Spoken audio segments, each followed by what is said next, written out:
Hercules. On a stormy night, the son of the god Zeus and human Alcmene, Carolina Simchak, was born. His mother named him Hercules, which meant glory of Hera, to appease the goddess herself. Hera saw the boy's birth as an insult and planned to have him killed.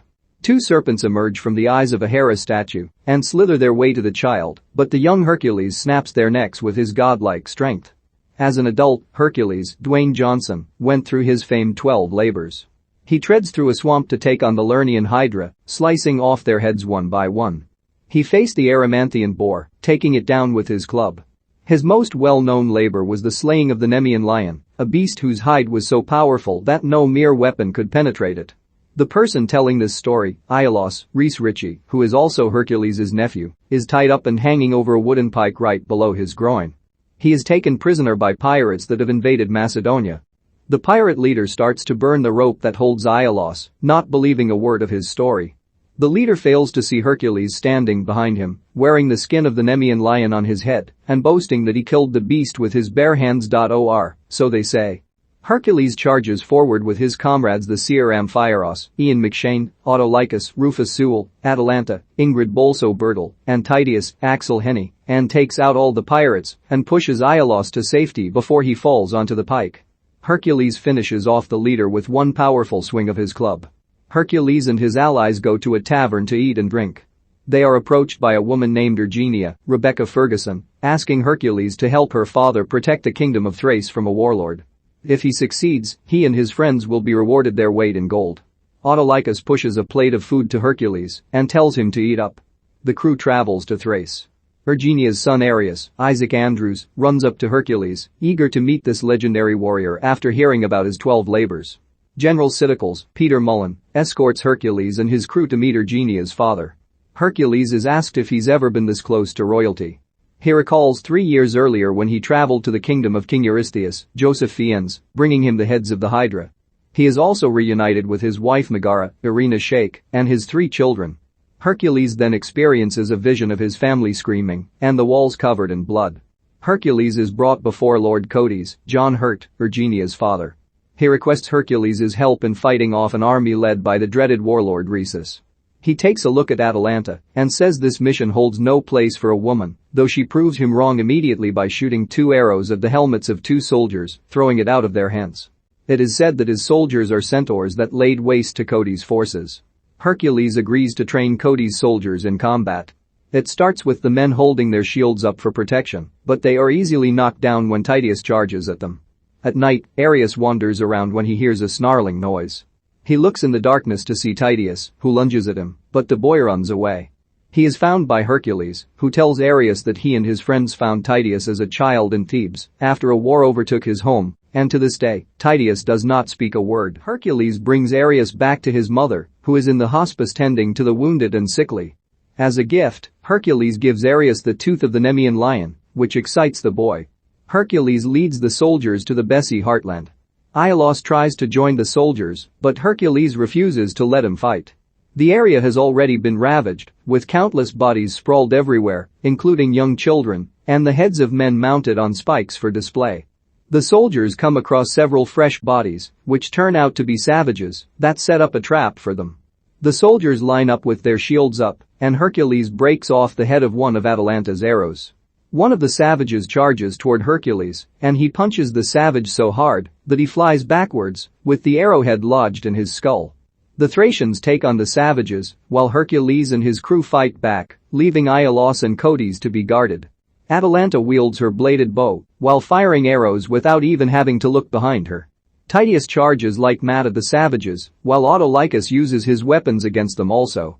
When it looks like the savages are overpowering them, Hercules and Amphiaraus ride a horse-drawn chariot with blades, killing every last savage in sight. The soldiers mourn their fallen, and Iolaus covers Hercules' wounds so that the others won't see him bleed like a mortal. Codes calls out Rhesus, knowing he is behind this, unaware that the warlord is watching from afar. Erginia tends to Hercules' wounds back in Thrace. When she asks him if he has had a family before, he dodges the subject and sends her away. That night, he hears screaming. He wanders out and sees dead bodies everywhere, including those of his wife and children. Hercules is then faced with the 3-headed dog of Hades, Cerberus. It is only a vision, however, as Titus comes by to snap Hercules out of it. This, as Amphiaraos states, has happened before. The next morning, Erginia finds Hercules' friends and asks Iolaus to tell her the truth about what happened to Hercules' family. Iolaus begins to say that it happened with Hera driving him mad, but Erginia dismisses that as myth. Regardless, Autolycus tells Erginia that they all have reason to trust Hercules. Hercules leads the soldiers to Mount Asticus, where they see what appear to be centaurs in the distance. They run toward the Thracians, but they turn out to be simply men riding horses. Rhesus, Tobias' Santalman, makes his presence known to the soldiers, though Hercules is not the least bit intimidated by him. The Thracians take on Rhesus's men, proving more powerful than before. The opposing army fires flaming arrows at the Thracians. Amphiaraos, thinking his time is coming, stands in there, welcoming death, but not a single arrow hits him. Rhesus charges toward Hercules on his horse, but Hercules grabs the horse and flips him and Rhesus over before sneering, "Fucking centaurs." Rhesus and his men are taken back to Thrace where they are mocked and have garbage thrown at them. A feast is held, with Rhesus being chained up as a prisoner.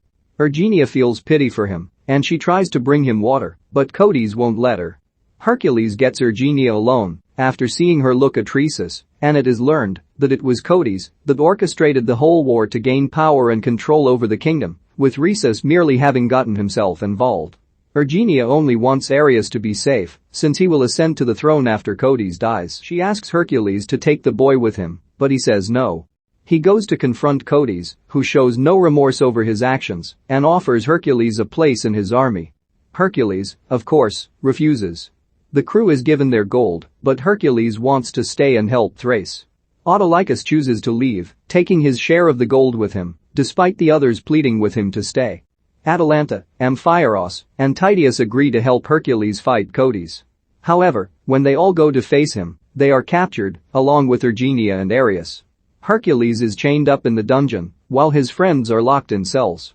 He sees what appears to be Cerberus, but they are merely three vicious wolves. In enters King Eurystheus, who turns out to be in league with Codes. It is also revealed that he drugged Hercules the night his family was murdered, sending the wolves to attack and kill them, because Eurystheus saw Hercules as a threat to his kingdom when his people cheered his name louder than Eurystheus.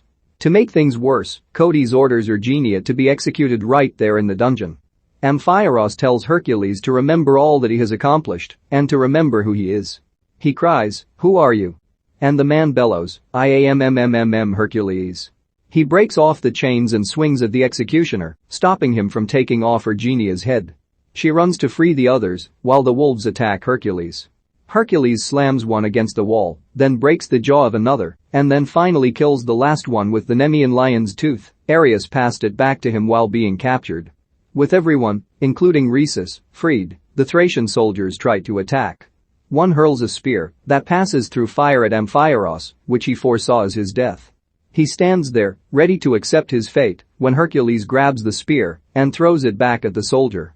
Hercules then goes after Eurystheus, who tries to weasel his way out of it by saying Codes corrupted him. He begs for forgiveness, but Hercules grabs Eurystheus's dagger and impales him with it.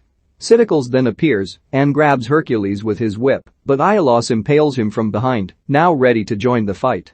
The final battle comes outside the palace, where Codes stands before his soldiers. They bring out Ares, threatening to kill him if Hercules doesn't surrender. A soldier holds a knife at the boy's neck, but the man is killed by a knife thrown by Autolycus, who has decided to return for his friends. The Thracians fight Hercules and his crew, while Ares runs back to his mother. Titus is struck by an arrow, but he doesn't let that stop him as he slays every soldier in his path.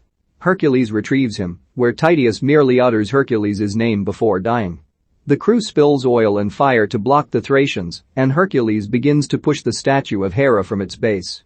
Codes begins shouting at Hercules, calling him a coward and saying his family deserved to die.